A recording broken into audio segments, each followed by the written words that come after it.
김지의 돌직구쇼에 오신 여러분 반갑습니다. 김지희입니다. 저는 오늘도 돌직구쇼 오픈 스튜디오 앞에 나와 있습니다. 여전히 강추위가 이어지고 있습니다. 윤석열 후보자의 부인 김건희 씨가 이 대국민 사과를 했는데 정치권에선 여전히 뜨겁습니다. 특히 여권의 전현직 여성 의원들이 이 김건희 씨의 대국민 사과에 대해서 소위 얼평을 했다라는 논란이 일고 있습니다. 손혜원 전 의원, 박영선 전 의원 등인데 과연 어떤 내용을 논평했길래 논란이 되고 있을까요? 잠시 후에 이야기 나눠보겠습니다. 저는 비가 오나 눈이 오나 매일 아침 이곳에서 여러분을 기다리겠습니다. 김지의 돌직구쇼 지금 라이브로 시작합니다. 잠깐만요.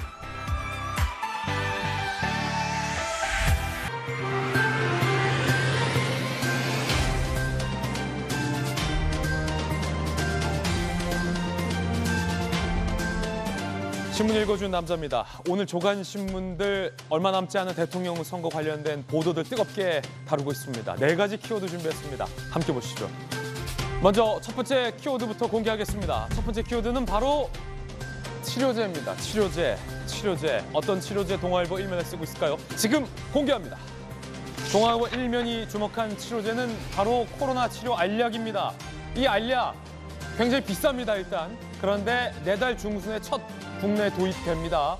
효과가 있는 것으로 알려지고 있죠. 이 알약을 먹으면 화이자에서 만든 이 치료제 알약을 먹으면 병원에 입원하지 않아도 될 정도다라는 연구 결과도 보도되고 있습니다. 화이자, 머크 치료제 60만 명분 계약이 됐고 다음 달 2만 명분부터 순차적으로 도입할 예정입니다. 치료제입니다. 예방 백신이 아니라 치료제입니다. 이 치료제 우리 정부가 공격적으로 다량 확보해서 우리 국민들의 불안과 걱정 좀 덜어줬으면 좋을 것 같습니다. 자, 두 번째 키워드 살펴보시죠. 두 번째 키워드 공개합니다. 바로 충돌입니다. 충돌. 한겨레 신문 4면에 싣고 있는 충돌. 과연 어떤 충돌일까요? 함께 살펴보시죠. 충돌의 정체는 바로 국민의힘의 내부 충돌입니다. 평론가 돼선 곤란하다. 윤석열 후보가 이준석 대표에게 일격을 가했습니다. 지금 당대표냐 평론가냐 라는 말로 해석되고 있고요. 그러자 이준석 대표가 당대표의 재원을 평론으로 치부하면 곤란하다라고 날선 발언을 했습니다. 윤석열, 이준석 또 충돌. 그러자 이를 지켜보는 김종인 총괄위원장도 이준석 대표에게 사실상 경고를 했습니다. 당대표가 대선 승리에 기여해야 한다. 라고 경고를 날린 겁니다. 어째 이준석 대표 입지가 점점 좁아지고 있는 모양새입니다. 당내에선 초선 의원들을 중심으로 스스로 자초한 거다라는 비판도 어제 나왔습니다. 다음 키워드 살펴보겠습니다. 자, 세 번째 키워드는 바로 쓴소리. 조선일보 오늘 쓴소리에 대해 쓰고 있습니다. 때로는 쓴소리가 약이 될 때도 있는데요. 어떤 쓴소리, 누가 있을까요? 함께 보시죠. 조선일보 4면입니다. 이재명 후보가 당 혁신에서 승리해야 된다라고 말하자 이낙연 후보가 소위 쓴소리를 했습니다. 민주당 다음의 훼손돼서는 안 된다라는 겁니다. 이낙연 전 대표가 등판을 했는데 이재명 후보의 정책 노선 변화에 대해서 쓴소리를 했다라고 조선일보 평가하고 있습니다. 이어서 네 번째 키워드도 공개하겠습니다. 네 번째 키워드는 바로 대선 후. 한국경제가 1면에 대선 후에 무엇이 달라질지에 대해 썼는데 경제진이만큼 생활 경제적인 뉴스를 실었겠죠. 대선 직후 뭐가 달라질까? 좋은 소식일까? 안 좋은 소식일까? 함께 보시죠. 대선 후에 에헤이 전기료 가스요금 다 올란다. 다 올린다. 대선 끝나자마자 다 올린다. 4월 그리고 10월에 2차례 올린다. 아니 전기요금 인상 없다고 하지 않았습니까? 결국 정부가 이 전기료 부담을 차기 정부로 돌리는군요. 가스요금은 3차례 16.2% 인상된다. 한국경제는 대선 끝나자마자 다 올리기로 한 것은 정치적인 부담감 때문 아니냐라고 분석하고 있습니다. 물론 이에 대해서 정부는 지금이 코로나 국면이기 때문에 올리고 싶어도 올리지 못하는 거다라고 해명을 하고 있습니다. 대선 끝나고 전기료, 가스료 다 올린다. 여러분의 생각은 어떠십니까? 지금까지 신문 읽어주는 남자였습니다.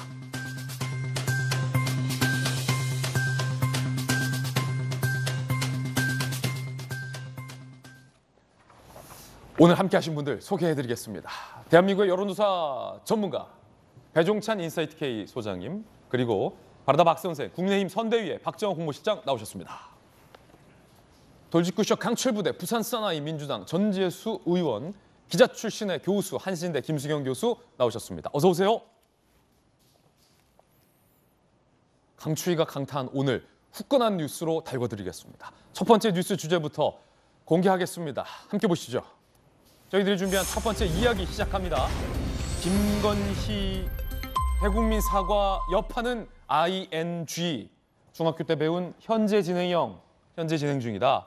이준석 대표 논란은 여전히 뜨거운 화약고 같습니다. 당내에서 특히 이 대표를 향해서 당대표 사퇴해야 하는 것 아니냐라는 얘기도 초선들 사이에서 어제 나왔다고 합니다. 이 모든 이야기 시작을 해볼까 합니다. 먼저 김건희 씨의 사과를 두고 정치권에서 갑론을박이 뜨겁습니다. 그리고 남편인 윤석열 후보가 눈시울을 붉혔다라고 하는데 그건 무슨 이야기인지 하나하나 살펴보겠습니다. 먼저 김건희 씨의 사과 다시 한번 살펴보시죠. 남편이 저 때문에 지금 너무 어려운 입장이 돼요. 정말 그렇습니다. 제가 없어져 남편이 남편답게만 평가만 받을 수만 있다면 차라리 그렇게라도 하고 싶습니다. 결혼 후 어렵게 아이를 가졌지만 남편이 직장인으로 몸과 마음이 지쳐 아이를 잃었습니다. 예쁜 아이를 낳으면 업고 출근하겠다던 남편의 간절한 소원도 들어줄 수 없게 됐습니다. 일과 학업을 함께하는 과정에서 제 잘못이 있었습니다. 잘 보이려 경력을 부풀리고 잘못 적은 것도 있었습니다. 모든 것이 저의 잘못이고 불찰입니다. 잘못한 저 김건희를 욕하시더라도 남편에 대한 마음만큼은 거두지 말아주시길 간곡히 부탁드립니다. 13번의 사과 언급, 그리고 남편에 대한 애정을 언급하는 부분에서 울먹인 김건희 씨의 대국민 사과, 남편 윤석열 후보의 반응이 참 궁금합니다. 어제 국민의힘의 새시대준비위원회 유튜브 계정에 이 윤석열 후보의 반응과 인터뷰 영상이 올라왔습니다. 남편을 생각하며 눈시울을 붉힌 아내, 이 아내의 사과문에 대해서 인터뷰하면서 남편 윤석열 후보도 눈시울을 붉혔다고 하는데 그 영상 함께 보시죠. 사과 결정은 자기 자신이 했고요. 사과문도 직접 썼고 많은 기자들 앞에서 이렇게 하는 게 자신이 있냐고 제가 물어봤죠. 할 수 있다 하면서 2시 반이든 3시든 한다고 딱 정해지면 늦지 않게 와라. 그 얘기 한마디만 했고 온전하게 본인이 결정해서 한 겁니다. 다 끝나고 이제 가고 있다고 그래서 전화를 했죠. 그래서 뭐 수고했다고 그랬더니 너무 늦지 않게 들어오라고 딱 이러고 전화 끊더라고. 뭐 자기도 또 남편의 위로를 받고 싶지 않았나 싶고 여자로서 그래서 알았다고 제가. 자, 이 영상은 국민의힘의 새시대 준비위에서 올린 영상을 저희가 편집 없이 배경음악은 새시대 준비위원회가 올린 영상 그대로 보내드렸습니다. 윤석열 후보 남편의 반응이었는데 일단 박정호 공보 실장님, 이건 어떤 인터뷰죠? 그러니까 아내의 사과에 대해서 새시대 준비위에서 윤석열 후보 남편의 입장을 묻는 인터뷰였군요. 그렇죠. 근데 좀 약간 말을 먹먹하게 눈시울을 좀 붉어진 것 같아요, 후보가. 누군들 안 그러겠어요. 사실은 나 때문에 이게 붉어져서 이루어진 일들이었는데 어찌됐건 간에 굉장히 힘든 거를 저렇게 해야 되는 상황에 대해서 마음이 썩 편치 않았을 거라고 보여지고요. 후보의 마음이. 제가 아는 한 말씀을 드리면 윤석열 후보는 끝까지 이 건에 대해서 김건희 씨한테 얘기를 못 하고 있었던 것 같고 얘기할 생각이 별로 없었던 것 같은데요. 다른 다양한 차원에서 얘기들이 들어가서 김건희 씨가 먼저 결심을 합니다. 그리고 하겠다고 얘기를 하는데 윤석열 후보가 그 건에 대해서 끝내 차마 말을 못 하고 있었던 거는 그런 부담감 때문에 그랬던 걸로 보여져요. 그래서 지금 저희 뭐 유튜브 인터뷰에서 보는 것처럼 굉장히 마음이 불편했었던 것 같고, 당시 3시에 기자회견이 있었습니다마는 김건희 대표가 한 2시쯤 당사에 도착을 먼저 합니다. 그래서 거기서 후보실에서 다 아시는 것처럼 직접 작성한 연설문을 두 분이 같이 보게 되는 거고요. 거기서 약간의 가필이 있었는데, 그리고 원래는 해서 회견이 끝나고 나면 후보랑 같이 인전 돌아가려는 계획을 저희가 잡았었어요. 사실은 그랬는데 그렇게 안 하고 인전 다 끝났으니까 총총이 먼저 가겠다고 하고 후보는 남아서 밀린 보고 같은 걸 정리를 했거든요. 그래서 혼자 이런 큰 일을 하고 용기를 내서 큰 일을 하고 혼자 돌아가는 모습을 보면서 사실은 후보도 남편인데 마음이 얼마나 짠했겠습니까? 아마 그런 마음의 심경이 지금 인터뷰 보시는 것처럼 다소 좀 울먹하는 표정도 나오고 눈물도 그렁했던 그런 모습이었던 것 같습니다. 윤 후보의 인터뷰 내용 조금 전에 보면 그 기자회견이 끝나고 아내에게 전화를 했다. 그래서 다른 말을 못했다. 그냥 애썼다라고 하니까 오늘 일찍 들어오세요. 김건희 씨가 이렇게 얘기했다라고 하는데 그 대목을 언급하면서 윤 후보가 약간 울먹였거든요. 네. 김건희 씨가 평소보다 굉장히 많이 위축된 모습이었다라고 하셨잖아요, 어제. 위축된 아내의 모습, 그리고 국민들에게 부디 노여움을 걷어달라라고 읍소하는, 사과하는 아내의 모습을 보면서 남편 윤 후보의 마음이 굉장히 안 좋았다라는 말씀이시군요, 그러니까. 그럼요. 얼마나 마음이 불편했겠어요. 그리고 뭐 일부에서는 이게 남편에 대한 사과냐 뭐 이렇게 얘기를 할 수는 있지만은 우리 집사람이, 우리 아내가 어쨌든 본인이 남편이 가는 길에 걸림돌이 되는 것처럼 느껴져서 굉장히 마음이 불편해했었고, 그 건을 어찌 됐건 간에 용기를 내서 사과를 했는데 그거를 쳐다보는 남편의 입장은 뭐 제가 만약에 역지사지를 하더라도 굉장히 뭐 안타깝고 짠했고 미안했고 뭐 그랬을 거라고 보여집니다. 여권 일각에서는 김건희 씨가 이제 남편을 언급하면서 울먹였던 부분이나 윤석열 후보가 아내에 대한 인터뷰 내용을 얘기하면서 울먹였던 부분에 대해서 동정심 유발 작전이야라는 비판의 의견을 여권 일각에서 제기하기도 했는데 그 부분에 대해서는 어떻게 보십니까? 결국에는 국민들이 판단하실 문제인데요. 저는 여권 일각에서 그렇게 비판하는 것에 대해서는 크게 뭐 논하고 싶지 않아요. 그러니까 뭐 색안경을 끼고 쳐다보면 그렇게 될 수밖에 없는 거고, 다만 그동안의 모습들을 보면 민주당 일각에서 그렇게 말할 자격이 있나라는 얘기를 반복해서 말씀드릴 수밖에 없어요. 저는 여권 일각에서 시비 거는 거는 선거가 끝날 때까지도 시비 걸 거라고 보여지고요. 저희들은 지금 뭐 내부적인 평가입니다만, 그리고 최종적으로 국민들이 판단해 주셔야 할 문제지만 그러니까 그때 용기를 냈던 뭐 배우자나 아니면 그걸 쳐다봤던 후보의 모습은 하나의 가식도 없는 진심이었다라는 점은 말씀을 드릴 수 있을 것 같습니다. 순수하게 봐달라, 박장훈 홍보실장의 의견이었습니다. 자, 지금부터는 이 김건희 씨의 사과를 두고 여야의 평가에 대해서 이야기를 보도해드리겠습니다. 먼저 야권에서는 순수한 사과를 왜 순수하게 보지 못하느냐라는 논평이 나왔습니다. 이수정 교수가 언급을 했군요. 이야기 들어보시죠. 본인이 직접 안 하고는 나올 수 없는데 뭐 유산 얘기, 이건 누구한테도 얘기하고 싶지 않거든요. 감성적으로밖에 갈 수밖에 없었던 것, 남편에 대한 어떤 뭐 코멘트들, 이건 사실 결혼 전 일이다 보니까 남편도 정확히 알고 있었을까요? 허위나 뭐 왜곡이 있었다면 저희 남편 같으면은 당장 저한테 화낼 것 같아요. 거짓말했으니까. 그러면은 사실은 사과의 대상이 물론 국민이기도 하지만 남편일 수밖에 없는 거 아닌가요? 자, 이수정 교수의 이야기에 대해서 민주당에서는 이수정 교수가 김건희 씨 감싸기에 나선 것이냐라는 맞은 논평을 내놨는데 함께 보시죠. 정청래 의원, 남편에게 사과는 집에서 하면 되지 국민 상대로 할 일 아니다. 전용기 의원, 범죄 심리학 전문가인 줄 알았는데 본인 전문성 활용하는 게 고작 김건희 심리학이냐라고 지금 첨예하게 하나하나 대선이 가깝다 보니까 여야가 작은 것 하나도 치열하게 의견을 충돌하고 있는 대목입니다. 김수경 교수님, 기자 출신이시잖아요. 김건희 씨의 사과를 두고 윤석열 후보는 함께 눈물을 붉혔어요. 이 대목을 보고 여야가 싸우고 있는데 이수정 교수는 당연히 남편에게 사과하고 눈물 흘릴 수밖에 없는 것 아니냐라고 논평을 했고, 이에 대해서 여당은 왜 동정심 작전 감싸기에 나서느냐라고 비판하고 있습니다. 자, 김수영 교수님께서는 어떻게 보십니까?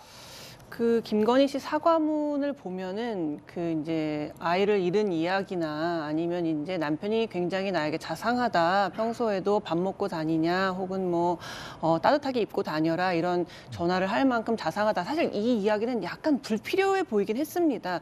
어쨌든 국민들을 대상으로 언론 앞에서 사과를 하는 것이기 때문에 이런 개인적인 이야기가 좀 다소 많이 들어갔다는 생각은 저도 했거든요.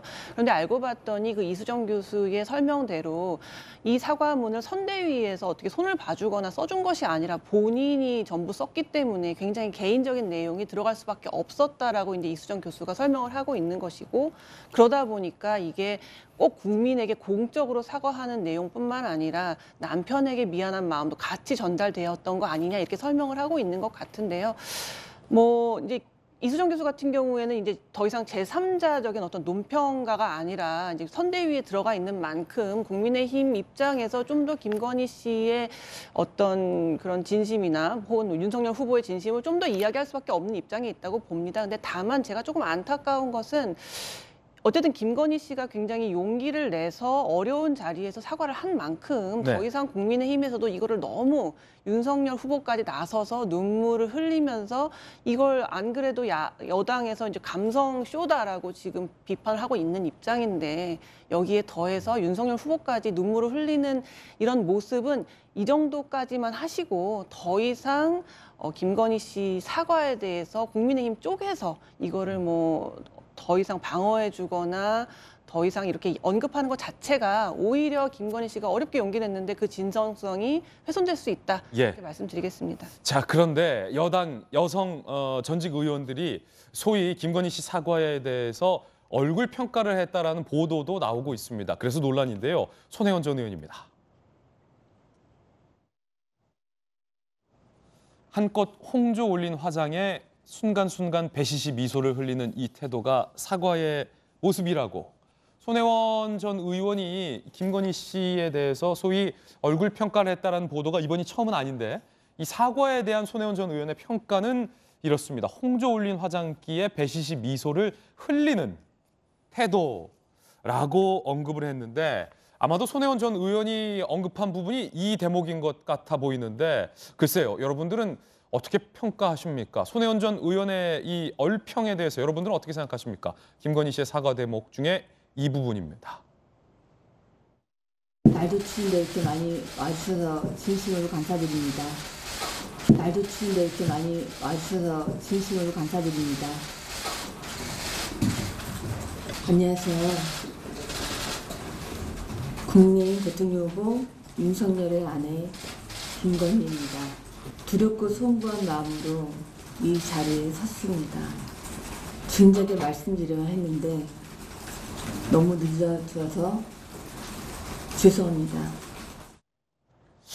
아마 이 대목을 손혜원 전 의원이 이렇게 평가한 것 같은데, 글쎄요, 이 내용에 대한 평가가 아니어서 지금 논란인데, 김수영 교수님 어떻습니까? 손혜원 전 의원의 이 얼굴 평가가 세 번째인가요? 두 번째인가요?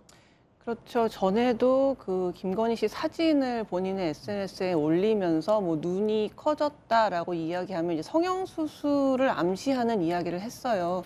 굉장히 부적절하고 사실은 일고의 가치가 없는 발언이라고 생각이 듭니다. 이제 물론 사과를 할 때는 뭐 말투라던가 눈빛이라던가 어떤 비언어적인 모습도 굉장히 중요합니다. 그렇기 때문에 어떤 사람은 김건희 씨의 어떤 태도나 말투가 별로 사과를 안 와닿을 수도 있습니다. 개인의 성향에 따라서 다 다를 텐데 화장을 하고 나왔다. 사실 대통령 후보의 부인이 이렇게 공적인 자리에 앞에 설 때 화장이나 뭐 메이크업이나 헤어 같은 것들을 받지 않고 나올 수는 없는 노릇입니다. 아마 그렇게 나왔다면 또 이것은 대중에 대한 예의가 아니다, 이렇게 얘기하는 사람도 분명히 있었을 거예요. 그리고 분명히 김혜경 씨도 마찬가지로 언론 앞에 설 때는 분명히 헤어와 메이크업을 받고 나올 겁니다. 이렇게 화장이 뭐 홍조 띤 얼굴이었다. 또 배시시 웃었다. 이제 이런 정도를 가지고 사과가 아니다라고 얘기하는 것은 좀 무리가 있어 보인다는 생각이 들고요. 사실 이제 사과를 할 때 태도도 중요하지만 사과를 받아들일 마음이 있는가도 중요하거든요. 사과를 받아들일 마음이 없는 사람은 아무리 저 자리에서 뭐 머리를 풀어헤치고 대성통곡을 하면서 정말 백배사지를 한다고 해도 아마 그것은 쇼라고 또 이번엔 받아칠 거기 때문에 이렇게 얼굴 평가, 화장을 했냐 안 했냐 이런 것을 가지고 진정성이 있다 없다 논하는 건 좀 불필요한 것 같고, 한 가지 더 말씀드리고 싶은 것은 이게 얼굴 평가라는 게 이제 남성 의원들, 남성 정치인들이 잘못 이야기했다가는 이게 약간 성희롱 프레임에 걸릴 수 있기 때문에 주로 이제 여성 의원들이나 여성 정치인들이 총대를 메고 이런 식의 인신 공격을 하는 것 같아요. 예. 근데 사실 아시다시피 여성들 정말 어렸을 때부터 얼굴 평가받고 조롱받고 이런 것들을 받고 살아왔고 이걸 없애기 위해서 정말 많은 사람들이 싸워왔습니다. 이런 현실 속에서 그래도 굉장히 고위층에 있는 어쨌든 세상을 바꿀 수 있는 위치에 있는 여성들이 이렇게 이제 얼굴을 평가하고 성형수술이 뭐가 문제가 있다는 듯이 혹은 뭐 화장을 한 것이 문제가 있다는 듯이 이렇게 얘기하는 것은 굉장히 퇴행적이다라고 말씀드리고 싶습니다. 자, 손혜원 전 의원의 논평에 대해서 퇴행적이다라는 김소영 교수의 돌직구 발언이었습니다. 그런가 하면 박영선 전 의원은 연기력이 뛰어나다라고 비평을 했는데요. 한번 들어보시죠. 감성에 호소할 것이고 굉장히 그 얌전한 사람처럼 나올 것이다 이렇게 예상을 했었습니다. 그런데 그 예상을 벗어나지 않더군요. 굉장히 기획력, 연출력, 그다음에 연기력, 평상시에 말씀하시는 습관도 그렇게 얌전하게 말씀하시는 스타일은 아닙니다. 전재수 의원님, 손혜원 전 의원에 이어서 박영선 전 의원, 앞서서는 이제 홍조 띤 화장기를 문제 삼았고 박영선 전 의원 같은 경우는 평소 말투와 다르다. 저거는 연기다. 그러니까 사과의 진정성이 없다. 거짓이다라는 논리로 들리는데, 자, 박영선 전 의원의 이 비판 동의하십니까? 뭐 일단은 그 조롱을 하는 조롱으로 비춰질 수 있는 그런 이제 평가는 누구에도 도움이 되지 않는다. 누구에게 도움이 되지 않는다. 그렇게 생각을 하고요. 어제도 말씀을 드렸듯이 사과는 잘했습니다. 예. 잘했고 사과 자체는 잘했습니다. 그럼에도 불구하고 이제 우리가 지금 김건희 씨 의혹과 관련해 가지고 지난 13년 동안 5개 대학에 무려 18개에 달하는 여러 가지 사실과 의혹들에 대해서 이성적으로 질문을 하고 있는 겁니다. 이성적으로. 근데 이제 감성적으로 대응하고 있다. 이성적으로 물었는데 감성적으로 답하고 있다라고 평가를 하면 될 일이지, 예를 들면 홍조 띤 얼굴이나 이렇게 평가를 하는 것은 저는 이 조롱하는 것으로 들릴 수 있기 때문에 이성적으로 물었으면 그 평가도 이성적으로 하면 되는 겁니다. 그래서 사과는 빨라야 되는데 이미 골든타임이 지났다. 그리고 결국 사과를 하기는 했는데 이 사과까지 오는 그 과정을 보면 사과할 의향이 있다 그랬다. 죄라면 죄라고 그랬다가 학교 진학을 하기 위한 것도 아닌데 뭐가 문제냐. 그러다가 사과를 했거든요. 이런 문제를 지적을 한다든지, 그다음에 윤석열 후보가 이제 아주 침통한 표정으로 저렇게 이제 대화 내용을 이제 소개를 하는데, 그동안은 민주당이 기획공세한 거다. 그다음에 왜 기자들은 민주당의 가짜뉴스만 받아 쓰냐, 왜 취재해서 쓰지 않느냐, 이렇게 윤석열 후보가 이야기를 하다가 지금 저런 모습을 보이는데, 도대체 이 부분에 대해서 이성적으로 좀 설명을 해달라.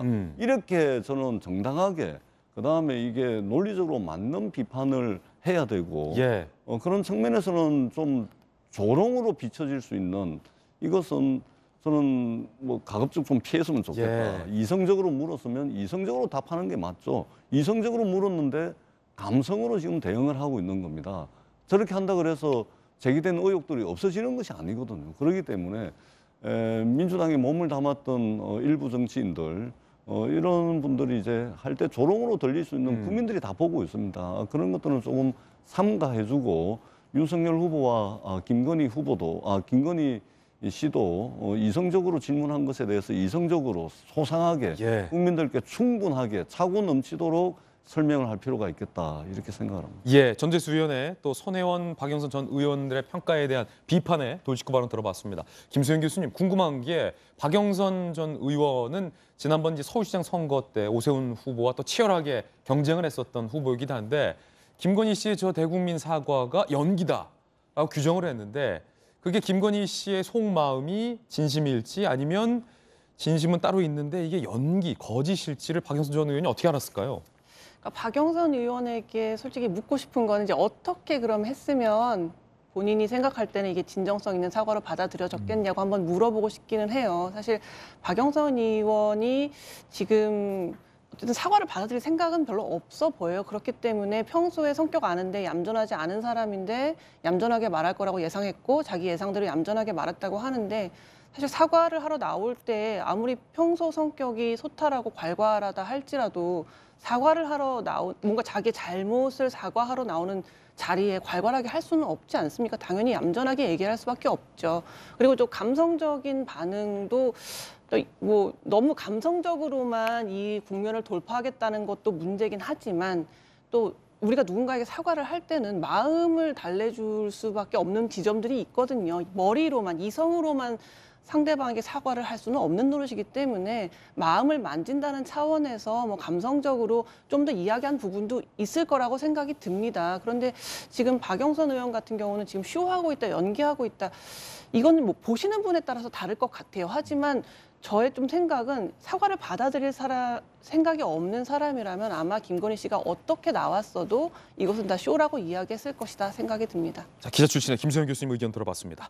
국민의힘의 내홍이 깊어집니다. 특히 이준석 당대표가 연일 윤석열 후보를 비판하고 있습니다. 그러자 이를 지켜보던 초선 의원들 그리고 윤석열 후보, 김종인 총괄위원장까지 이준석 대표에게 경고를 했습니다. 먼저 윤석열 후보와 김종인 총괄위원장의 경고의 발언 들어볼 텐데 윤석열 후보는 평론가가 되어서 곤란하다라고 얘기했다군요. 함께 들어보시죠.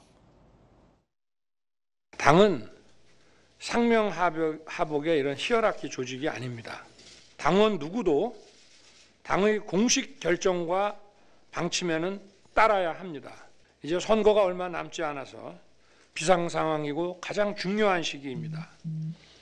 누구도 제3자적 논평가나 평론가가 되어서는 곤란합니다. 당 대표는 선거를 승리로 이겨할 막중한 책임을 가지고 있어요. 이 선거를 이기려면은 당 대표로서의 어떠한 역할을 해야 된다고 하는 것을 스스로 알 테니까. 윤석열 후보는 이준석 대표에게 평론가가 되지 마라라고 경고했고 김종인 총괄위원장은 당 대표로서 대선 승리의 역할을 하라라고 경고를 했습니다. 두 사람의 발언에 대해서 많은 조간 신문들은 경고라고 해석을 하고 있습니다. 이에 대한 이준석 대표의 반응은 뭐였을까요? 수용하지 않았습니다. 당대표가 당을 위해 하는 재연이다. 평론 취급받을 정도면 언로가 막혔다. 더 나은 결과 위해 재연하는 게 민주주의다. 평론이 아니다. 라고 항변을 하는 대목입니다. 그러자 김태흠 의원이 이준석 대표에게 경고를 했습니다. 혈딱선이 없는 오만과 무책임. 언제까지 지켜봐야 하나. 제갈량 노릇 그만하라. 라고 선수가 높은 김태흠 의원이 당내의 중진이 경고를 했습니다.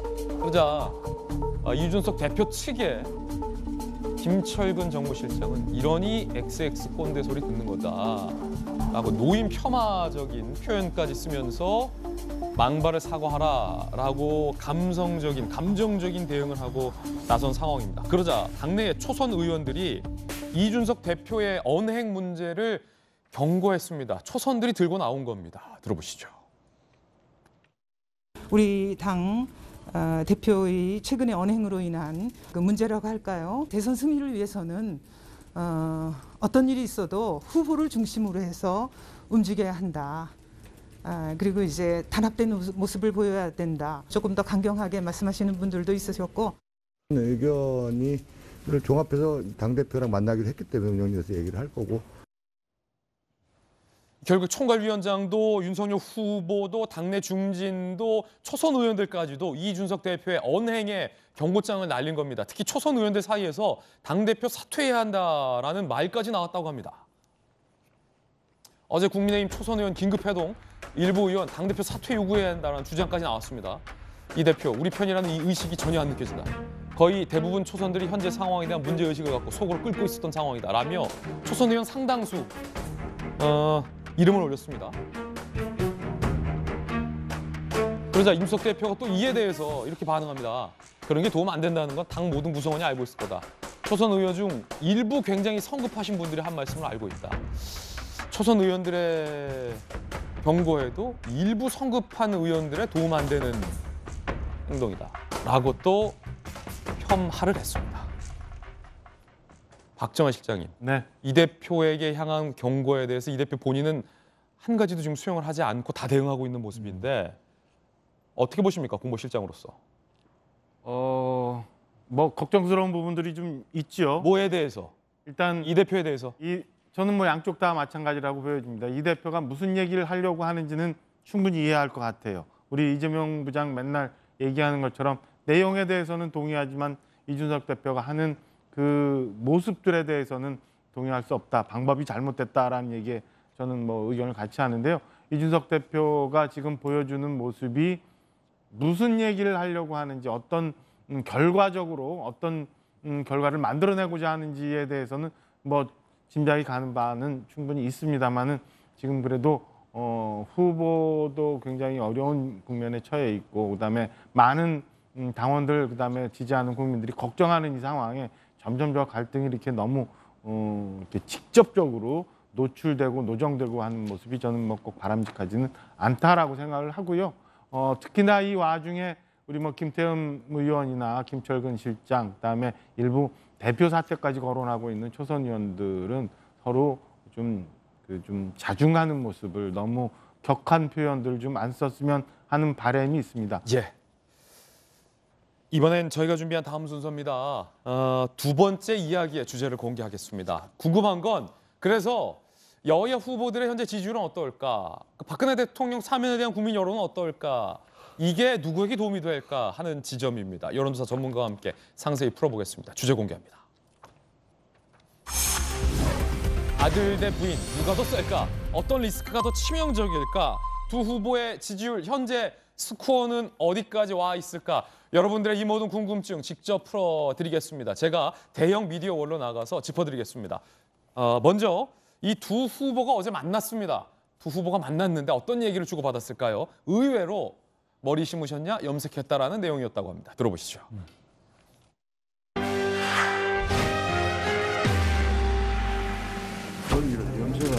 어제 밤에 했습니다. 훨씬 젊어 보이고 저번보다 나은 것 같습니다.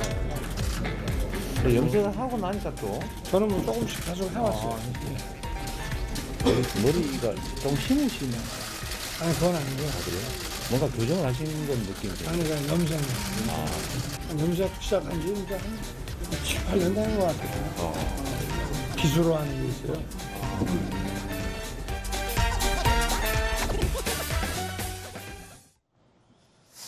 두 후보의 이야기 대화 들었습니다. 얼마나 할 얘기가 없었으면은 머리카락 얘기를 했을까요? 비수로 하는 염색이 있다라는 얘기까지 나왔다는 정도니 정말 영혼이 없는 대화다라는 평가도 나오고 있습니다. 지지율 두 가지 준비를 해봤습니다. 대형 미디어월에 시원하게 띄워봤는데 두 여론조사가 사뭇 다릅니다. 함께 보시죠.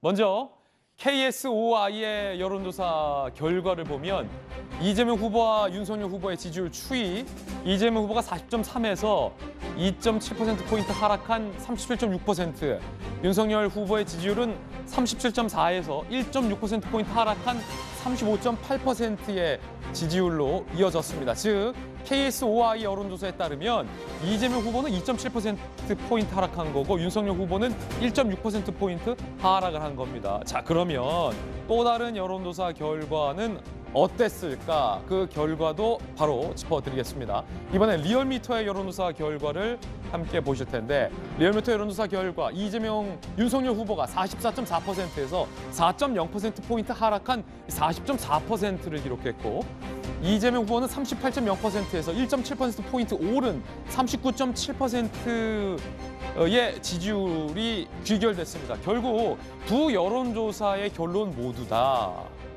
오차 범위 내에서 접전이다라는 이 결과는 같지만 두 여론조사의 지지율 변동 추이는 사뭇 다르다라고 정리할 수 있겠습니다. 그것이 궁금하다. 그 이유가 궁금하다.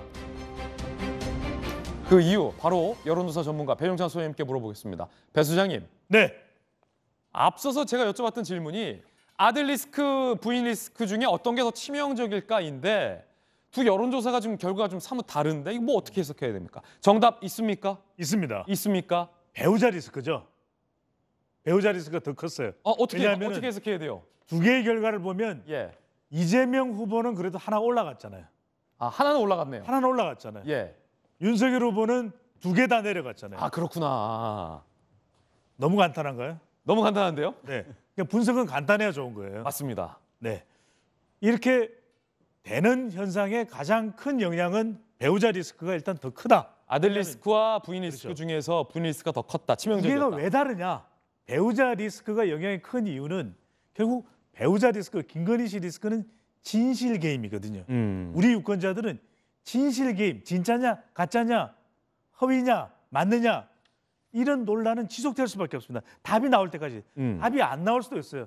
그렇기 때문에 진실 게임이 되는 것. 그다음에 이제 상대성 이론이다. 이건 뭐냐? 윤석열 후보가 평소에 나 좀 잘못하는 것도 많고 그저 그런 사람이에요. 이랬더라면 배우자의 논란도 크게 문제되지 않을 수도 있거든요. 아, 그렇습니까? 그런데 헌법 정신입니다. 공정이에요. 상식입니다. 이런 이야기를 해왔기 때문에 상대성 이론. 아니 윤석열 후보는 그런데 배우자는 왜 그래? 아니 요거 약간 위험한 발언일 수 있는 게 그러면 이재명 후보 아들 논란에 대해서 이재명 후보가 그런 사람이기 때문에 리스크가 없다라는 말로 해석될 수 있잖아요. 아닙니다. 그건 왜 다르냐? 예. 아들과 관련된 부분은 혐의잖아요. 진실 게임이 아니잖아요. 혐의. 아, 확정된 범죄입니다. 그렇죠. 혐의이기 때문에 인정이 됐고 다른 한 가지는 이제 성매매 의혹인데 예. 이 부분은 뭐 수사를 받으면 되는 거니까요. 수사를 받으면 진실 여부가 가려지겠죠. 알겠습니다. 자, 그러면 김건희 씨가 사과했잖아요. 이 네. 사과에 대한 여론조사는 반영이 지금 안 된 건데 다음 주 민심 진심 시간에는 이 사과에 대한 부분이 반영이 되면 여론조사 달라질 수 있는 여지가 있습니까? 그렇죠. 그래요? 과연 누구에게 영향을 미쳤나? 특히 중요한 게 주목해서 봐야 되는 것이 지금 김건희 씨의 사과가 특히 중요한 것은 M 여중이거든요. 예. MZ 세대 여성 중도층. 근데 M 여중 오랜만에 나왔어요. 오랜만입니다. MZ 세대에서 MZ 세대도 중요한데 여성이 여성을 검증하는 것이거든요. 예. 지금 관련된 조사들을 총망라해 보면 후보자의 배우자의 자질, 호감, 비호감이 후보자의 지지를 선택하는 데 중요하다. 특히 40대, 50대 여성입니다. 예. 그러면 이 여성들의 평가가 어떤지 이 지난 김건희 씨의 이 사과 해명이 충분했는지 아니 미흡해. 그 정도는 안 돼. 이런 평가가 이번 주에 실시되는 조사, 오늘이 화요일이니까 월, 화, 수 또는 목까지 진행된 조사 결과 발표되면 그것이 영향을 미치고 이게 어디에 포함이 됐냐. 지금 이번 주 금, 토, 일 자꾸 화면 밖으로 나가지 마세요. 그래요. 예, 화면 밖으로 네모 안에서만 움직여 주세요. 네네. 금, 토, 일 좀 되면 신년 여론조사가 실시돼요. 신년 여론조사. 좀 빨리 실시되면 내일, 수요일, 목요일 이 조사에 절대적으로 반영이 되겠죠. 그래서 1월 1일, 2일, 3일 날 발표되는 이 조사에서 배우 김건희 씨 리스크가 해소됐는지 안 됐는지 이 부분이 명쾌하게 가려지고 우리 방송에서는 1월 4일 날 제가 직접 출연해서 예고까지 바로 이 부분에 대한 분석을 해드리니까 놓치면 안 됩니다. 야, 본인 코너를 본인이 예고한 건 처음 봤어요. 그러면 다음 주 실시될 배종찬 소장이 출연한 1월 4일 그 민심진심 코너에서 만약에 윤석열 후보의 지지율이 소폭 상승했다면 그건 김건희 씨의 사과가 제대로 먹혔다라는 의미다라는 말씀이세요? 그렇습니다. 궁금합니다. 자, 다음 주 예고를 하니까 또 궁금해서 보게 만들잖아요. 그럼요. 두 번째 여론조사 보기 전에 이재명 후보와 윤석열 후보의 지금 현재 스코어에 대해서 이재명 후보와 윤석열 후보 본인들은 뭐라고 언급을 했을까요? 언급한 대목을 저희가 또 찾았습니다. 직접 들어보시죠. 아주 미세하게 개선되는 추세이고 실제로는 골든 크로스라기보다는 데드 크로스라고 판단이 됩니다. 상대 후보 진영의 여론 지지가 떨어지면서 생긴 현상이지. 저는 여론조사 지지율에 대해서 선수는 전광판 안 본다고 분명히 말씀을 드렸고 그건 뭐 신경 안 쓰고 국민만 바라보고 갈 뿐입니다. 야, 두 후보다 이 여론조사에 일희일비하지 않겠다라는 반응이었고 특히 이재명 후보는 크로스라는 표현을 은연중에 썼어요. 다만 취지는 골든 크로스가 아니라 데드 크로스다. 그러니까 내가 잘해서 올라간 게 아니다. 나도 떨어졌다. 저쪽이 못해서 내 그 지지율이 크로스가 된 거다. 데드 크로스다라는 긴장해야 된다라는 취지였지만 은연중에 지금 크로스라는 용어를 썼는데 명확하게 얘기하면 크로스는 아니지 않습니까? 아니죠. 아니지만 윤석열 후보가 배우자 리스크뿐만 아니라 배우자 리스크만 있는 게 아니잖아요. 이준석 리스크도 있는 거예요. 이 파동까지 있다 보니까 지지율이 뚝 하고 떨어진 것인데 그러다 보니까 두 후보 다 모두 다 지지율이 떨어졌지만 그래도 가장 최근에 발표되는 조사 결과들 보면 오차 범위 내일지라도 이재명 후보가 앞서가는 조사가 있다. 이건 기존의 판세의 흐름과는 다른 것이거든요. 다른 판세다. 전환이 이루어진 거다. 그렇기 때문에 어떤 의미로든 크로스라고 볼 수 있는데 자, 이 부분은 윤석열 후보에게 제가 조언을 드립니다. 선수는 전광판 안 본다. 봐야 됩니다. 전광판 봐야 됩니다. 그래서 선수는 전광판 안 본다는 명언이 아니고 버려야 되는 거고 선수는 전광판 뚫어져라 본다. 이게 맞는 거니까 더 보면서 과연 내 흐름을 어떻게 가져가야 될까? 먼저 선제적 대응을 하는 게 필요하죠. 대체적으로 지금 윤석열 후보의 대응이 늦어요. 배우자의 해명도 늦고 이런 이준석 대표하고의 갈등도 빨리 봉합을 했더라면 더 빨리 선제적으로 대응을 했더라면 좋았을 텐데 전광판을 봐야죠. 보고 있겠죠. 보고도 들어가겠죠. 자, 그런가 하면 두 번째 여론조사입니다. 박근혜 전 대통령의 사면과 관련된 국민 여론조사 어제 보도해드렸는데 이 박 전 대통령 사면이 과연 어느 후보에게 더 유리하게 작용할지도 상당히 궁금합니다. 일단 박근혜 전 대통령에 대한 사면 국민 여러분들은 이렇게 생각하고 있습니다. 바로 59.8%가 잘한 결정이다라고 박 전 대통령에 대한 사면을 반겼습니다. 이 박 전 대통령의 사면이 누구에게 영향을 미쳤을까? 일단 사면을 결정한 문재인 대통령과 이재명 후보의 여론조사를 살펴보겠습니다. 이런데 문재인 대통령의 긍정평가 0.9%포인트 아주 소폭 상승을 했습니다. 그런데 문 대통령의 긍정평가는 하락세였는데 그게 살짝 반등이 됐다라는 측면.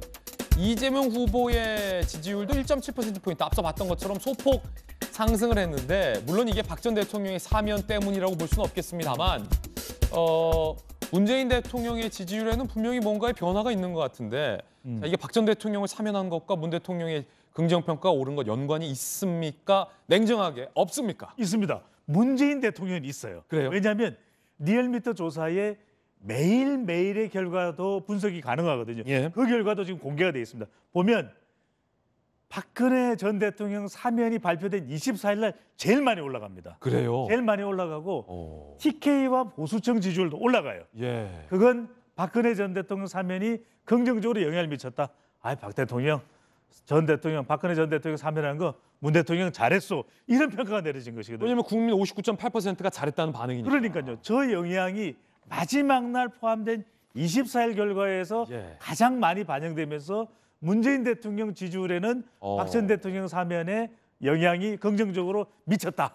그런데 이재명 후보는 달라요. 그렇게 보기가 어려운 것이 이재명 후보 관련된 저 지지율은 그러니까 리얼미터가 실시했던 조사 시점이 19일부터 24일까지인데 19일, 20일, 21일 좀 초반에 미쳤어요. 그리고 23일쯤 이낙연 전 대표와 회동을 할 때 반짝 더 올라갑니다. 그러니까 박근혜 전 대통령 사면은 살짝은 이재명 후보에게 부담이 돼요. 왜? 문재인 대통령의 지지층들 그리고 더불어민주당 지지층 진보층에서는 마음에 안 들어. 오히려? 왜 사면했을까? 그러니까 이게 부담되니까 단기적으로 이재명 후보에게 박 전 대통령 사면은 부담됩니다. 자, 그럼 박 전 대통령의 사면이 윤석열 후보에게는 어떻게 영향을 미칠까요? 전망해 보신다면. 당장은 모르겠어요. 당장은 모르겠다. 왜냐하면 이게 아주 복잡한 셈법입니다. 그렇군요. 일각에서는 보수 갈등이다. 친 이명박, 친 박근혜 사이에 이 갈라치기다. 그렇기 때문에 또 탄핵의 강이 재현되니까 윤석열 후보에게는 상당히 부담될 수밖에 없다.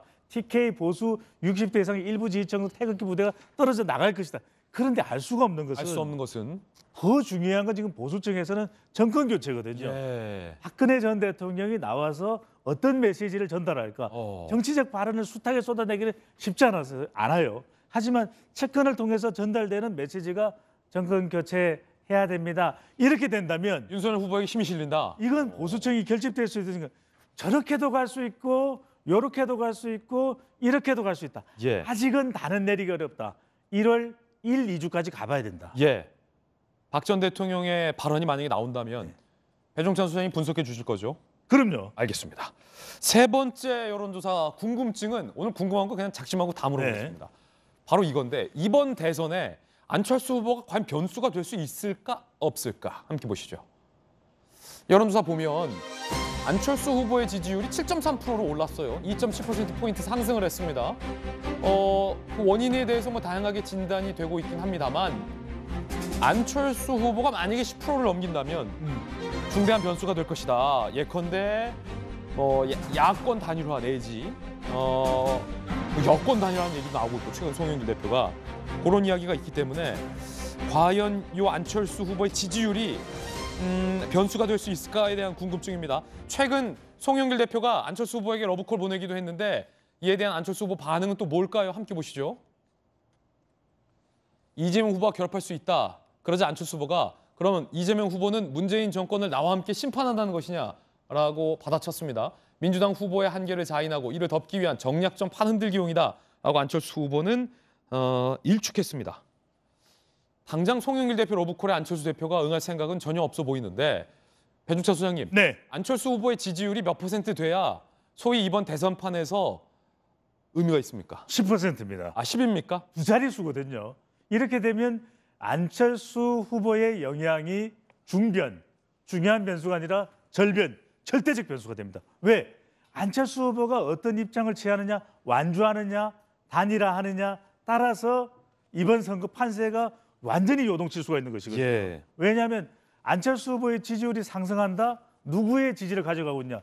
윤석열 후보의 지지를 가지고 가고 있는 거예요. 그렇군요. 그러니까 이번 대선은 네 글자입니다. 이재명 후보는 어떻게 해서라도 심상정 후보의 지지층을 가져가야 되고 이심 전심이 아니라 이심 유난이죠. 이심 유난. 윤석열 후보는 지금 지지율이 하락하는 추세에서 안철수 후보의 지지율이 더 올라간다. 그렇게 된다면 중도 보수나 보수가 안철수 후보 쪽으로 가는 것이거든요. 예. 이렇게 되면 상당히 어려워질 수밖에 없습니다. 그런 만큼 안철수 후보의 지지층을 어떻게든 가져올 수 있는 방법을 꺼내놓거나 아니면 안 후보와 어떻게든 단일화할 수 있는 방법. 이 단일화를 하게 되면 또 상당히 극적이거든요. 2002년처럼. 그렇게 되니까 뭐 종로구에 안철수 후보가 합당 이후에 출마를 한다든지 아니면은 집권을 하게 되는 경우에 안 후보에게 국무총리직을 제안한 다양한 정치적 시나리오가 있습니다. 그렇군요.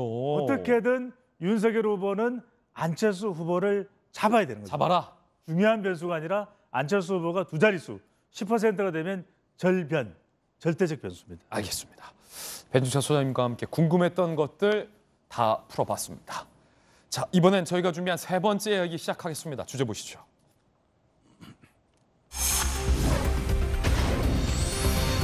토론 더, 특검 먼저. 이재명, 윤석열 후보가 붙었습니다. 맞붙었습니다. 일단 이재명 후보는 윤석열 후보에게 당장 토론하자라는 것을 연일 촉구하고 있습니다. 함께 보시죠. 대선 후보 법정 토론 3번 외에 1대1로 붙자. 이재명 후보는 연일 얘기하고 있습니다. 윤석열 후보는 정해진 3번 토론 외에 거부하는 방침. 이재명 후보 한낱 말싸움으로 치부하며 토론 자체를 거부하는 건 민주주의를 하지 않겠다는 선언 아니냐. 강선우 대변인, 싸움 핑계로 토론 회피, 검증 무섭다고 자인한 것이다 라고 윤석열 후보 측을 비판하고 있는 상황입니다. 이에 대해서 윤석열 후보는 저와 정책을 논의하려면 특검 먼저 바꿔와라 라고 비판했습니다. 들어보시죠. 저와 TV에서 정책을 논하려면 특검을 바꿔하십시오. 중대범죄 의혹에 휩싸인 사람과 어떻게 대등하게 정책 논의를 할 수 있습니까? 윤 후보는 이재명 후보의 혐의 운운하며 토론하기 창피하다는 핑계를 댔습니다. 과연 본부장 비리 의혹의 당사자인 윤석열 후보가 그런 말을 할 자격이 있는 것인지 묻지 않을 수가 없습니다. 더 이상 핑계대지 마시기 바랍니다. 네, 요 토론 여부부터 한번 좀 물어보겠습니다. 자, 먼저 박정호 국무실장님께 국민 입장에서는 사실 토론이 많으면 좋은데 토론이 하기 싫으십니까? 왜요? 뭐 윤석열 후보 지난 국민의힘 경선 때 18회에 걸쳐서 토론 많이 해왔잖아요. 예. 그러니까 토론을 왜 거부할 이유가 있겠어요? 다만 지금 이재명 후보 측에서 얘기하고 있는 토론은 굉장히 오래전부터 얘기했잖아요. 일주일에 한 번씩 만나서 토론하자. 이게 다른 목적이 있어서 토론을 하자고 저렇게 공세적으로 나오는 거라고 봅니다. 아니, 어떤 목적이요? 제가 실무적으로 이렇게 일을 해보면 지금 이재명 후보 쪽에서는 연말 연초에 굉장히 다양한 프로그램에 이제 출연을 하면서 본인의 얘기를 많이 하려고 하는데요.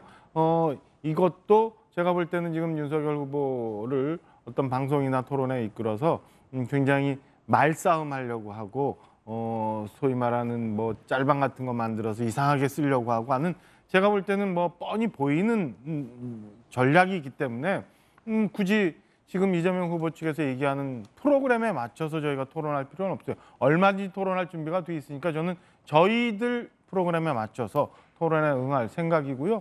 이재명 후보가 뭐 토론을 잘하는 것처럼 비춰지는데 글쎄요. 국민들이 볼 때 꼭 그렇게 볼까라는 생각도 저는 있습니다. 토론에 대해서 전혀 거부할 이유도 그럴 자신도 충분히 있다는 말씀 드리고 후보 좀 전에 말씀하셨던 것처럼 오늘 아침에 했던 얘기 저녁에 바뀌시고 어제 했던 얘기 오늘 바뀌는데 뭘 갖고 토론해야 되나라는 하소연도 저는 일리가 있는 부분이라고 생각합니다. 예. 자, 그러면 전재수 의원님께 제가 앞서서 박정호 홍보실장께는 토론하기 싫으냐라고 물어봤으니까 전재수 의원께는 물타기 하려는 건 아닙니까? 그러니까 물타기도 좋고 그다음에 말을 자꾸 바꾼다 그러는데 그것도 좋고 그다음에 이재명 후보가 다른 의도가 있다고 하는데 그것도 좋습니다. 그러니까 토론을 하자는 거죠. 요즘 시대는 초등학생들에게도 토론이 권장되는 시대입니다. 예.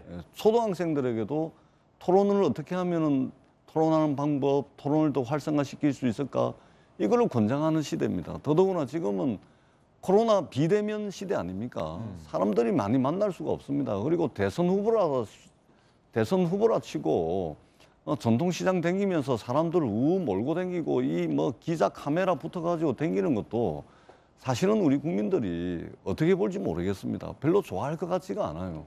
이 사람 지금 거리두기 하고 있고 막 그러는데 대선 후보라고 그래서 되겠습니까? 그러니까 이 코로나 비대면 시대에 가장 좋은 선거 캠페인은 토론회죠, 토론회. 그렇게 해서 그것을 지켜보는 국민들이 서로 비교할 수 있도록 정책이 어떻게 틀린지, 저 사람 말 바꾸기가 정말이구나, 그렇지 않구나. 이걸 있는 그대로 보여드리면 되는 겁니다. 그것이 저는 선거의 과정이고 민주주의의 가장 기본적인 원칙입니다. 그러니까 윤석열 후보가 특검을 받고 난 뒤에 받으면 토론하겠다. 그 이야기조차도 토론에서 하면 되는 겁니다. 그런데 이미 여러 차례 여러 언론사와 또 유튜브라든지 또 시민사회단체 또 토론회라든지 이런 거를 윤석열 후보가 너무나 많이 지금 빠졌습니다. 그래가지고 성사가 되지 못한 토론회가 너무 많고요. 그렇기 때문에 이 코로나 시대 상황을 보든지 아니면 국민들께 알 권리를 충분히 제공을 해야 되지 않겠습니까? 예. 비교할 수 있는 자리를 마련해 드려야 되지 않겠습니까? 그런 측면에서 윤석열 후보가 말씀하시는 모든 것들을 다 토론을 통해서 보여드리면 된다. 저는 그렇게 생각을 합니다. 예. 김종인 총괄위원장도 이 토론 문제에 대해서 언급을 했다고 하는데 그 이야기 한번 들어보시죠. 이재명 후보가 자기가 무슨 토론을 대단히 잘하는 사람처럼 그렇게 착각을 하고 있는 것 같은데 각자 서로 의견이 맞아야지 제대로 토론할 수가 있는 것이 일방적으로 누가 토론을 한다고 해서 무조건 그 따라가서 통으로 할 필요는 나는 없다고 생각을 해요. 자, 그런가 하면 두 후보 측 간에 정진상 김문기 씨를 아느냐 모르느냐를 두고 여전히 치열하게 공방 중입니다. 결국 토론을 하더라도 두 후보 간에 이 대장동 의혹에 대해서 치열한 공세가 쟁점화될 것이 분명해 보입니다. 특히 윤석열 후보가 어제 대장동을 직접 갔습니다. 대장동에서 윤 후보가 이렇게 얘기했습니다. 들어보시죠.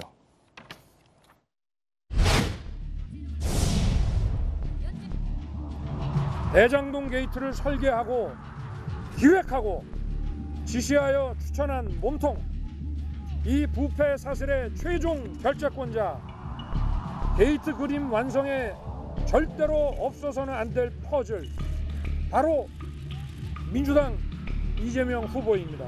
열흘이나 해외 일정을 함께 다녀와 놓고 누군지 모른다는 이재명 후보, 그 새빨간 거짓말을 도대체 누가 믿겠습니까? 진실이 두렵게 모른 척하는 것입니다.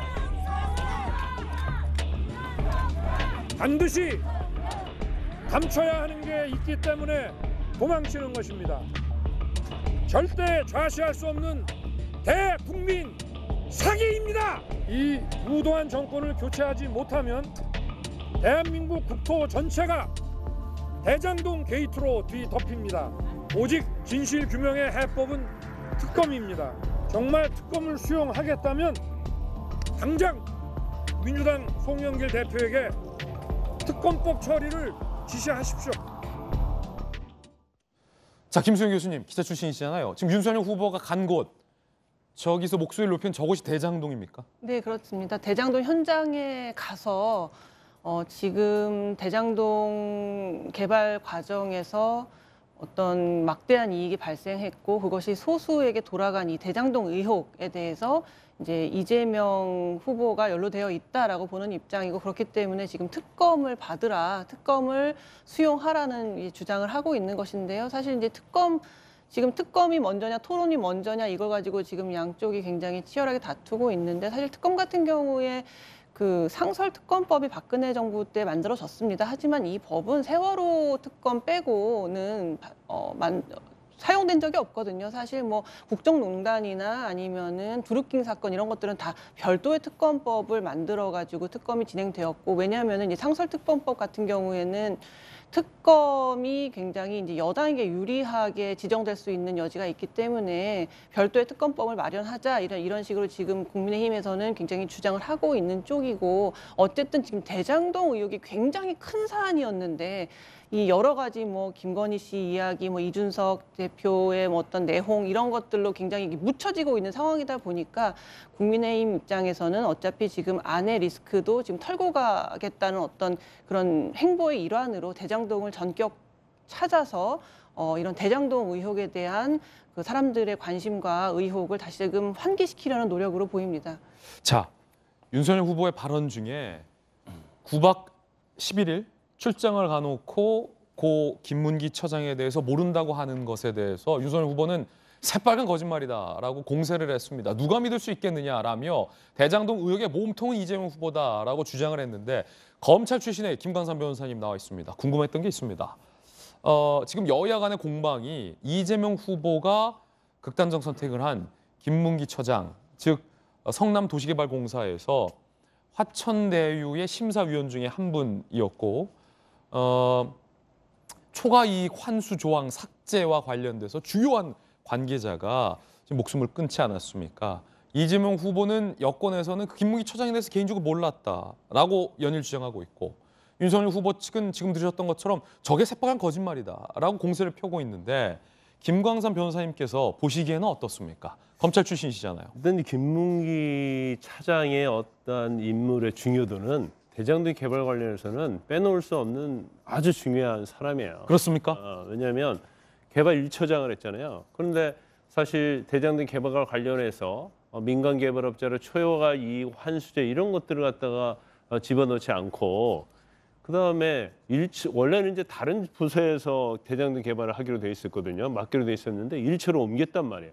근데 김문기가 누구냐면 유동규 본부장이 본인이 성남에서 리모델링과 관련된 추진위원장을 하는데 그 시공사의 영업부장이었던 사람이 김문기단 말이에요. 김문기를 스카우트해갖고 데려왔어요. 데려와서 거기에서 유동규의 지시대로 어떻게 보면 거의 다 모든 것이 이루어졌다고 볼 수 있거든요. 그러면 가장 실무를 한 사람이 바로 김문기다. 그래서 김문기 처장이 사실 이재명 후보하고 잘 아느냐 알지 못하느냐, 또 직접적으로 어떠한 결재를 맡느냐 맡지 않느냐는 굉장히 중요해요. 굉장히 중요하다. 그렇죠. 물론 여권에서 뭐 중요하지 않다는 얘기를 하는데, 왜 중요합니까? 그게 그러니까 즉 이재명 후보와 김문기 처장과 잘 아는 사이이냐 아니냐가 왜 중요하다고 보십니까? 그것은 초과이익 환수제를 없앤다랄지 아니면 대장동 개발과 관련해서 어떤 사업 구조를 짤 때 김문기 처장이 사실은 실무자 역할을 했거든요. 그럼 그 역할에 있어서 이재명 후보가 관여를 했느냐 하지 않았느냐에서는 굉장히 키포인트가 된단 말이에요.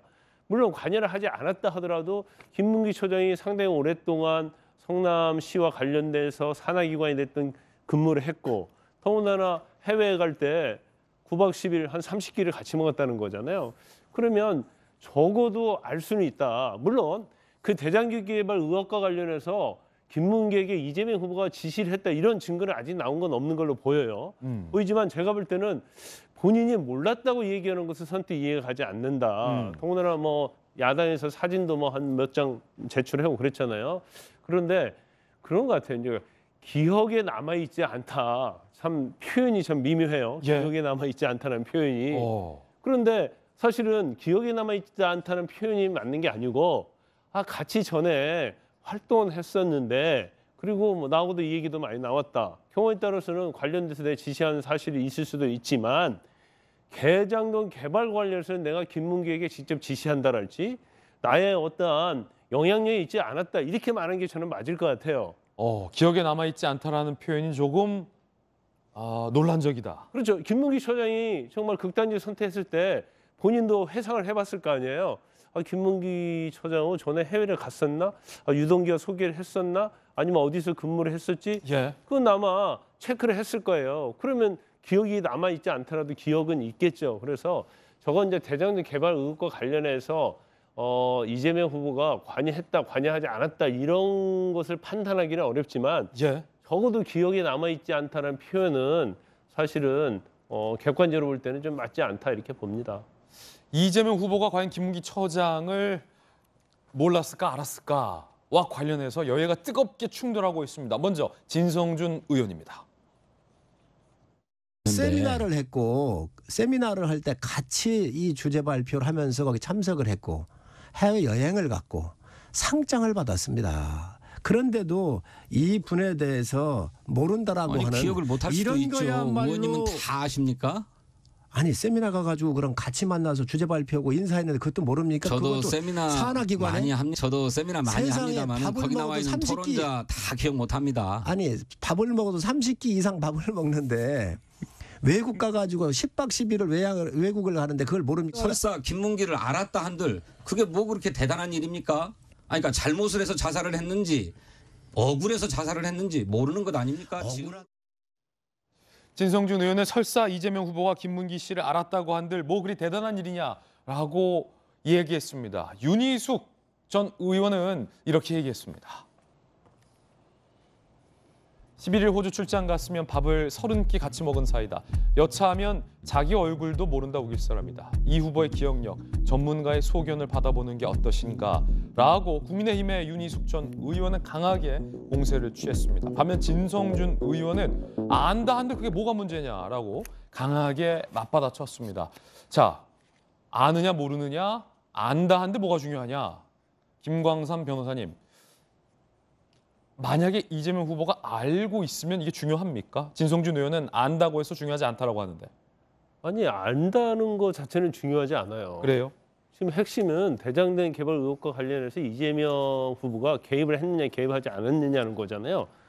그러면 물론 김문기 전 차장이 본인이 대장동 개발 의혹에 굉장히 실무자의 역할을 했기 때문에 그 설계부터 시작해서 민간 개발업자에게 수익이 돌아가는 과정까지 가장 잘 아는 사람 중에 하나죠. 그런데 그 지금 이재명 후보는 자기는 설계만 했지 직접적으로 관여하지 않았다는 주장이잖아요. 그러면 밑에 있는 아무리 핵심이라 할지라도 본인이 아는 거하고 모르는 거하고 이건 큰 차이가 없다.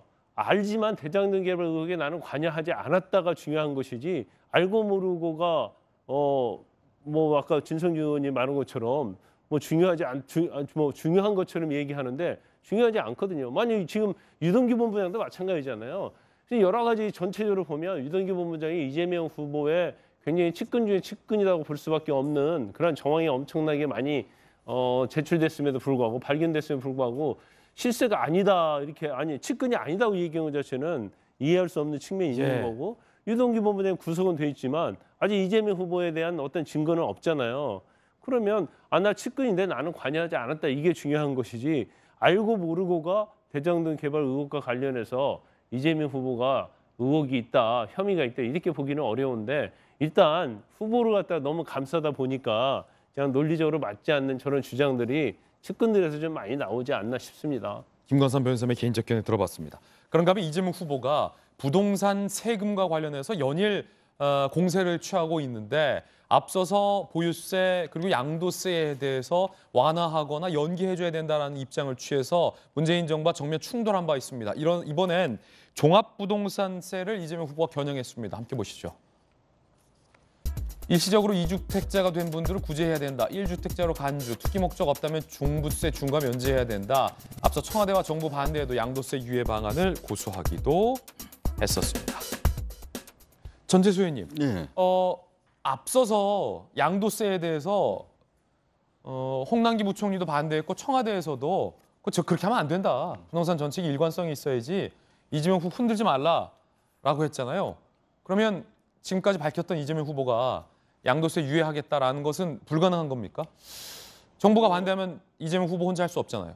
그렇습니다. 지금 현재는 그렇고요. 현재는 불가능해졌다. 예. 근데 이제 그 정부가 우려하는 것은 이거죠. 그러니까 이제 강력한 부동산 정책을 해왔는데 이 다주택자들이 견디니까 예. 결국은 정부를 이기더라. 정부가 결국은 백기 들더라. 이런 이제 메시지를 주는 것을 정부가 가장 우려하는 것이죠. 예.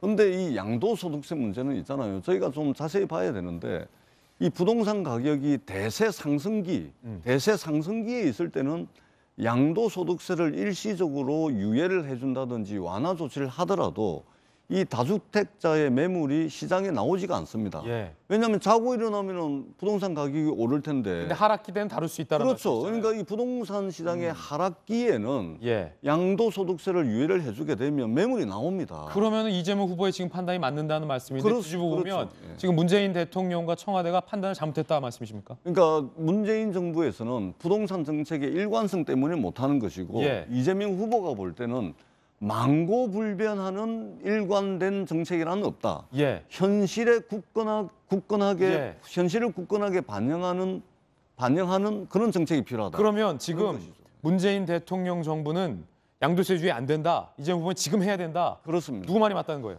그러니까 지금 하기 위해서 이제 당정 간에 머리를 좀 맞대고 있는데 예. 지금 정부에서 좀 입장이 완고한 것 같아요. 예. 이 정부에서 하면 좋겠지만 그것이 안 되면 불과 이제 70일 남았습니다. 그렇기 때문에 선거가 끝나고 난 뒤에 이제 불가피하게 예. 끝나고 난 뒤에 이제 할 필요가 있겠다 그렇게 생각을 하고 거듭 어려운 선택을 강요해서 죄송하지만 아닙니다. 그러면 지금 문재인 정부의 판단이 틀렸다.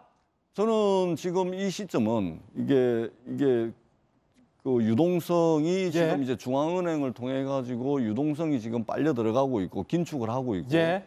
대출 규제가 있고 어려운 말씀 마시고 여러 예. 가지 상황들을 볼 때 부동산 시장은 정점을 찍고 꺾였다라고 판단을 합니다. 문재인 정부 판단이 틀렸다. 예, 정점을 찍고 부동산 시장은 안정기에 접어들었다. 예. 그렇게 본다면 양도소득세를 일시적으로 유예를 해서 다주택자들의 예. 매물이 시장에 나오게 하는 것이 지금 현실을 반영하는 정책이다. 예. 그렇게 봅니다. 그럼 정부의 판단이 틀렸다는 말씀이시군요. 저는 지금 이 시점에서는 좀 판단을 제고해야 된다 그렇게 생각을 합니다. 알겠습니다.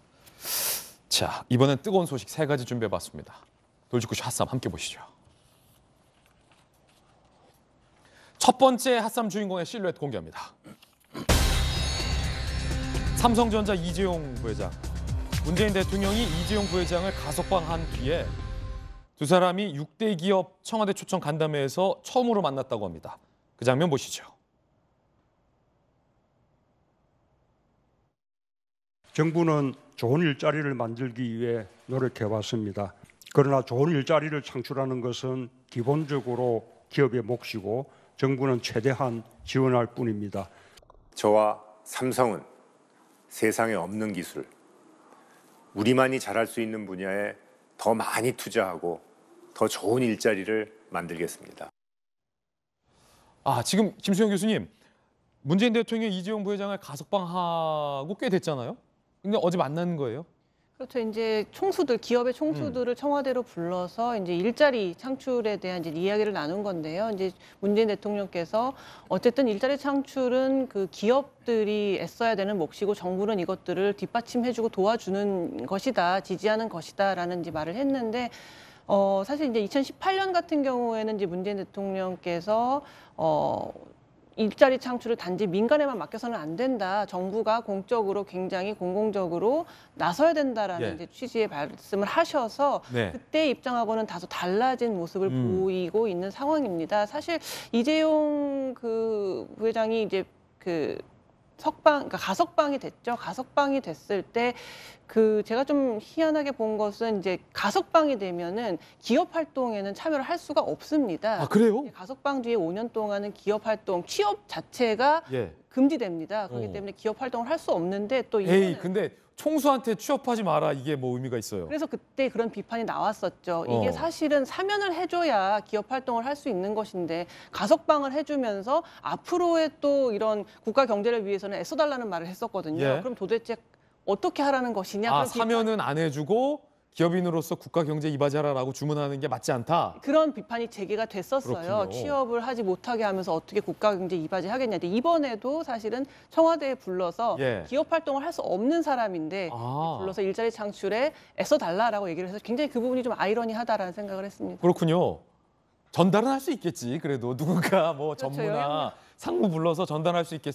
아니 근데 김관삼 변호사님, 이재용 부회장에 대해서 사면 안 해준 거예요? 아직도 그냥 가석방 상태인 거예요? 아니 가석방 상태죠. 그래요? 이제 가석방과 사면은 엄청 달라요. 가석방은 이제 자녀 형기 자체를 구치소에서 없이 밖으로 활동할 수 있도록 해주는 거고, 사면 자체는 형 집행을 아예 면제해 주는 거죠. 그러면은 가석방 나오면 전자발찌 차야 되는 거예요? 아니 경우에 따라 가석방 때 전자발찌를 조건으로 해서 가석방을 하는 경우가 있죠. 그 경우에 따라 다르다. 통진당의 최근에 이제 이석기 전 의원 같은 경우도 확실하지 않은데 언론 보도에 의하면 전자발찌를 전제로 해서 이제 가석방을 했다고 그렇구나. 그래요. 그런데 지금 이재용 부회장에 대해서는 그러니까 전자발찌는 차지 않았어요. 그렇군요. 그런데 아까 김수경께서 말씀하신 것처럼 지금 가석방 자체에서는 해외를 출국한다랄지 그런 제한이 있고 취업 자체도 제한이 있어요. 아, 그러면 삼성전자가 해외에 반도체 공장을 지어요, 예컨대. 그럼 이재용 부회장 못 나가요? 아니 지금 나갔다 왔잖아요. 해외 나갔다 왔는데. 나갔다 왔잖아요. 그런 경우는 이제 허락을 받아야죠. 그러다 허락을 보니까 받아요? 대통령 허락? 아니 법무부 허락 받을 거예요. 박범계 장관 허락 받아요? 왜냐면 가석방 자체는 이제 법무부 가석방위원회 그리고 법무부에서 관할을 하기 때문에. 야, 그럼 박범계 장관 권한이 대단하네요. 전 세계 인류 기업 삼성 총수를 나가라 말아라 결정할 수 있는 권한이 있는 거 아니에요? 뭐 그렇긴 한데 뭐 경제가 굉장히 위중하잖아요. 그래서 해외 사업 활동과 관련해서 나가는 데 있어서 만약 이걸 허가를 안 해주면 그건 굉장히 국가 경제에 영향이 있기 때문에 이제 할 수밖에 없을 것이다 이런 생각이 들고. 아니 그러면 이럴 거면 왜 사면을 안 해줘요? 왜냐면 한명숙 총리 이석기는 가석방이구나. 왜 사면 안 해줍니까? 가석방은 이제 정부에서 절충형을 선택한 거예요. 절충형. 사면을 했을 때의 그런 역부메랑 특히 내년 대통령 선거 있잖아요. 그러면 재벌에 대한 특혜를 줬다 이런 부분에 있어서 특히 이제 진보 진영 지지자들로부터 엄청난 비판에 직면할 수 있기 때문에 일단 가석방을 해서 국가 경제와 관련된 부분에 있어서는 활동을 하게 해주고 그다음에 이제 사면 문제는 이제 추후에 결정할 가능성이 크다 이렇게 봅니다. 그렇군요. 혹시 여차하면 다시 가둘 수 있다 뭐 이런 메시지도 있습니까? 가석방 안에는? 그 정도까지는 생각을 몇 번 들어갔다 나왔잖아 이재용 부회장이. 안 하는데 사실은 이제 가석방됐다 하더라도 이재용 부회장은 굉장히 힘들 거예요. 왜냐하면 지금 재판받고 있는 게 있잖아요. 몇 번 또 들어갔다 나왔잖아요. 삼성바이오로스 이런 것도 있고 여러 가지 본인이 또 수사받고 있는 게 있어서 사실은 가석방이 아니다. 마음이 굉장히 불편할 거예요. 그렇군요. 김관삼 변호사님의 의견 들어봤습니다. 두 번째 핫싸움 뉴스의 주인공 공개하겠습니다. 함께 보시죠. 김진우 공수처장. 공수처가 요즘 논란입니다. 급기야 법원에서 영장 받아서 기자들의 메시지 내역까지 살펴봤다 뒤져봤다 비판의 대상에 올랐습니다. 함께 보시죠. 현재까지 160여 명의 300여 차례 통신 자료를 조회한 것으로 확인했는데 아니 공수처가 이렇게 대대적으로 통신 자료를 조회하는 이유가 뭔지 궁금합니다. 특히 이성윤 중앙지검장 황제 조사 의혹을 취재했던 TV조선 기자 2명과 중앙일보 기자 1명에 대해선 통신 영장까지 발부받아서 그냥 통신 자료 조회뿐만 아니라 어떤 메시지가 착발신을 했는지 내역까지 확인을 했다. 국민의힘 의원 39명에 대해서도 통신 조회를 해서 논란이 일고 있습니다. 야당의 김기현 원내대표는 김진욱 공수처장 즉각 사퇴하고 공수처 해체해야 된다라고 목소리를 높였습니다. 들어보시죠. 공수처는 정권의 보이처를 자처하는 공포처라고 하는 실체가 명확하게 드러나고 있습니다. 불법 사찰을 주도하고 있는 김진욱 공수처장은 즉각 사퇴하고 국민적 신뢰를 잃은 공수처는 해체하는 것이 유일한 해답입니다. 특히 공수처가 수사하고 있는 사건과 무관한 야당 출입 기자들까지 대대적으로 통신 자료를 조회한 것, 그리고 기자의 어머니와 동생의 통신 조회까지 한 것을 두고 말이 많습니다. 대대적인 언론 사찰을 공수처가 벌인 것 아니냐라는 의혹에 대해서 공수처가 별다른 적절한 해명을 하지 못하고 있는 상황이라 논란이 더욱 커지고 있는데, 거기에 야당 국회의원들의 통신 조회까지, 통신 자료 조회까지 무더기로 해서 이거 언론 사찰에 이어서 야당을 사찰한 것 아니냐라는 의혹마저 일고 있는 대목입니다. 김기현 원내대표의 이야기 들어보셨습니다. 이 같은 의혹이 높아져 가고 있는데 박범계 법무부 장관은 공수처를 격려해줘야 된다라고 답해서 강한 논란이 일고 있습니다. 들어보시죠. 마치 축구팀으로 따진다면 창단된 신생팀의 우승 트로피부터 가져와라라고 하는 그런 요구는 저는 과대하다고 생각합니다. 혹시 부족한 점이 있다면 보충해주고 그래야 되고 저는 격려가 우선이라고 생각하고요. 이게 사실 좀 굉장히 의아한 대목인데, 제가 기자라서 그런 게 아니라 기자의 어머니와 동생은 민간인이잖아요. 아들과 형이 기자인 것과 무관한 분들입니다. 어머니라는 분은 그냥 다른 분의 어머니와 같이 민간인이고, 도대체 공수처가 한 사람의 어머니의 통신 자료를 왜 조회해야 하는지에 대해서 저는 아무리 생각을 해봐도 이해할 수 없어요. 공수처가 설명을 해주지 않으니까. 이런 식의 통신 자료를 대대적으로 조회하고 있고, 야당 출입 기자들에게 또 하고 있고, 대변인까지 조회했다면서요? 그러니까 저는 이게 굉장히 엄중한 상황인데. 아니 근데 박범계 장관이 왜 이걸 더 격려해줘야 한다라고 논평을 한 거죠? 저는 도저히 납득할 수 없어요. 이 정부의 1호 공약이자 검찰개혁의 상징처럼 돼 있는 공수처를 마치 뭐 축구팀 비유하듯 하는데요. 지금은 앵커 말씀 주신 것처럼 언론인을 사찰하고 있는 거고, 언론인의 가족을 사찰하고 있는 그런 상황이에요. 우리 돌직구쇼 멤버인 김병민 대변인이 어제 이 통신 기록을 띄워왔는데 어떻게 됐어요? 10월 1일 날 공수처에서 조회한 게 나와요. 김병민 대변인은 민간인이에요, 지금. 예. 고위공직자도 아니에요. 10월 1일이면 고발 사주와 관계가 없는 시점이에요. 윤석열 후보의 대변인이란 이유로 혹시? 윤석열 후보와 굉장히 통화가 많았던 상황이었던 김병민 대변인을 저는 10월 1일 지점에 공수처가 통신 조회를 조회했다? 잠시만요. 이건 후보에 대한 사찰이라고도 오해할 수 있는 상황까지 가요. 박범계 장관이 저렇게 얘기할 일이 아니에요. 잠시만요. 이거 언론 보도가 안 나온 내용이라 다시 한번 제가 확인차 묻겠습니다. 지금 후보 사찰이다라고 목소리를 높여주셨는데, 김병민 대변인에 대해서 공수처가 통신 조회한 거 확인하셨습니까? 저는 문서로 확인했습니다. 김병민 대변인이 떼어온 문서를 보면서 선배 이런 일이 있는데 이거 정말 심합니다. 어떻게 하죠? 라고 상의해서 제가 봤어요. 그렇게 봤더니 고위공수처에서 10월 1일 날 조회한 통보가 돼요. 그럼 박정화 공보실장님의 판단은 뭡니까? 이거 후보를 사찰했다고 보시는 거면? 저는 10월 1일이면 이 고발 사주권하고 관계없는 시점이거든요. 윤석열 후보와 통화가 당연히 김병민 대변인의 통신 조회가 되면 윤석열 후보의 통신도 문제가 될 수 있을 거라고 보여집니다. 저는 이 건에 대해서 그러면 저 개인적으로는 후보 사찰의 혐의가 굉장히 농후하다 생각합니다. 박정화 공보실장님 의견이었고요. 검찰 출신의 김광선 변호사님 어떻게 보십니까? 일단 이번에 이제 영장을 딱 발부받아요. 한 2-3명에. 예. 나오면 거기에 통화한 사람을 모두 다 통신자료 조회를 한단 말이에요. 그래서 이게 수산업법에 보면 말이죠. 그 어업을 할 때 저인망 어업을 갖다 하지 못하도록 금지돼 있어요. 그러니까 바닥부터 쫙 긁는 거죠. 그리고 새끼 고기, 어른 고기 할 거 없이 전부 다 잡아들이는 거예요. 그런데 이게 일단 저인망 수사 기법이에요. 이게 일단 모든 걸 해놓고 거기서 추리겠다는 거죠. 그런데 이건 이제 그 의도적인 걸 수도 있고 수사 기법에 있어서 문제가 있다, 수사 능력에 있어서 문제가 있다고 봅니다. 통신영장 발부받았어요. 그러면 미리 수사를 해놨다가 거기에서 혐의와 관련된 정말로 피치 못할 몇 명에 대해서 통신자를 조회해야 하거든요. 그런데 거기 통화한 사람들 다 조회하니까 어머니도 있고 지인도 있고 다 그러는 거예요. 그래서 수사 전문성, 능력에 있어서 굉장히 한계가 있다 이렇게 볼 수밖에 없고, 그다음에 두 번째는 우리가 공수처를 만든 이유가 뭐예요? 검찰을 견제하자는 거잖아요. 그런데 공정성과 정치적 중립성에 있어서 문제가 되고 있고, 그러다 보니까 거의 야당 그리고 이성윤 검사장에 대한 뭐 공소장 유출이랄지 CCTV 관련해서 황제 수사 관련해서 본인에게 불리한 거에만 수사를 집중하는 그런 알겠습니다. 아주 어처구니없는 수사를 하고 있다 이렇게 봅니다. 김관삼 변호사님의 개인견이었습니다. 전재수 의원님은 박범계 장관처럼 더 격려하라라고 보십니까?